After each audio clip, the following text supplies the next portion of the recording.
Ya bafowethu, uyabona uma wenza into kuzomela ukuthi uyimisele ngempela. Kuzomela ufunde ukuyimisela. Uyakha, uyafunda, uyi-artist, uyacula noma uya-actor, kuzomela uyimisele ngoba kunokufika isikhathi. Uyabona nje nasize inkunzi singaka thina udumo soluphethe ngezandla. Salusebenzele udumo. Umuke wasuka kwi-content yakho le abakwazi ngayo.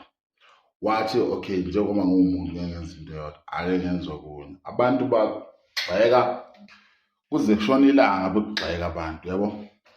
So okuzokusiza yini na? Uzosizwa ukuthi-ke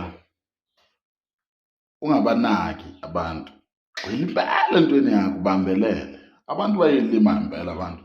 Abantu abanqene ukukugxeka bakugxeke. Bethi yeke ukuthi wena, kuyabheda, yeke ukuthi nokuthi akukufanelanga ukwazi, awukhoni. Ekugcineni leyo nto abathi yiyeke iyona ekuphakelayo, iyona ekunikeza isinkwa, yabo.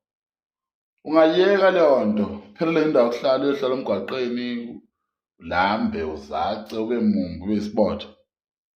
Bajika bakwenza inhlekisa, yabo.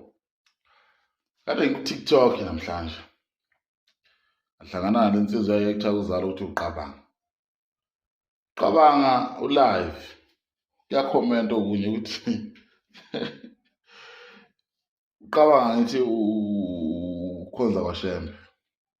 Kuyakhomenta okunye ukuthi gunda wena marede. Marede. Ngiyabuza ukuthi lo muntu ubangani uqabanga, ngoba mina ngisibona impela isidingo sokulwa nomuntu odumile. Ngoba ekugcineni bafowethu siney'ngane thina, yabo. Lamakhono la kuthina nalolu dumo lukuthina ekugcineni kumele lukhokhe, yabona. Kumele senze imali ngale nto.